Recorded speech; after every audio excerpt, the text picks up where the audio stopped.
In my 20s, I realized if I don't find a way to sustain myself in what might be a whole lifetime effort, a marathon struggle, I'll be crushed and depressed, and then I won't do whatever my soul came here to do. So if you care about the state of things or in what direction things are moving, you always have to make sure that you're doing what you need to care for you. So all of these flowers, they're coexisting together. And you can probably hear in the background heavy equipment. Bulldozer, backhoe, other machinery. Meanwhile, there's this lovely pollinator patch in this park. There's people walking their dogs, walking with a friend, walking by themselves. All of these different people having different experiences all at the same time. The universe is like this too. If you are only focusing on the heavy machinery happening in the background that you really have no relationship to and no control over, you're going to miss the flowers that are right in front of you. And I'm not one. I love that one. I think it's a cicada, that loud noise over there. I am not one to deny, put a head in the sand and try and be like, just be positive and everything will be fine.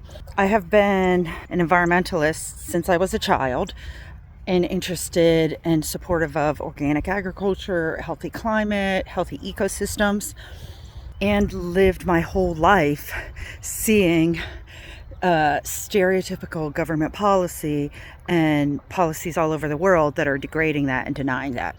And in my 20s, I realized if I don't find a way to sustain myself in what might be a whole lifetime effort, a marathon struggle, I'll be crushed and depressed, and then I won't do whatever my soul came here to do, came for a contribution.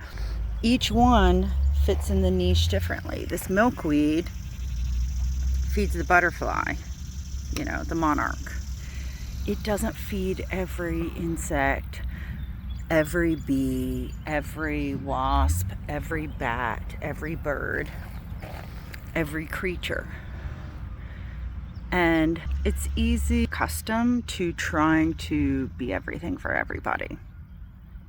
One of your best qualities you can cultivate in your life right now is the power of discernment, so you know what's for you to be involved with and what is not for you to be involved with.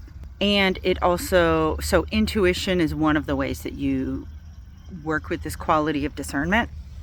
Also, if you're familiar with Don Miguel Ruiz's 4 agreements, one of the first agreements, or I think it is the first, something along the lines of be impeccable with your word.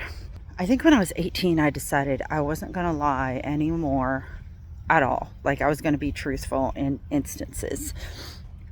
Every instance, every time, no matter how uncomfortable or difficult it was.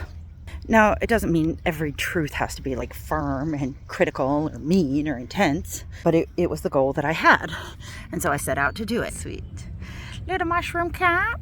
So with that goal, then at this point, I have over 20 years of being truthful, of being impeccable with my word, which means when I say something, when I coach a client, I mean it. I back that up.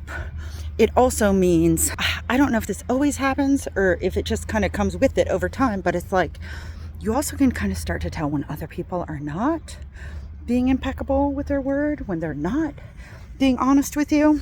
And again, it also works with your intuition. If you're being honest with yourself, if you are working with your intuition and developing it, you have the qualities of discernment.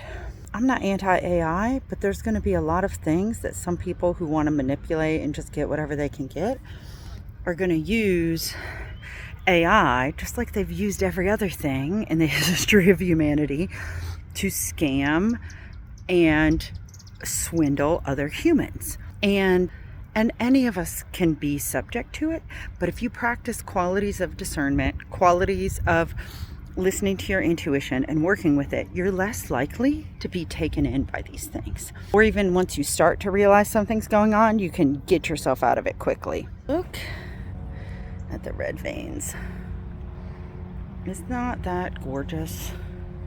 I am smitten with how beautiful this plant is. Oh, look at that fun little spider. That's cute. Oh, and there's a little gnat thing that has beautiful iridescence to it.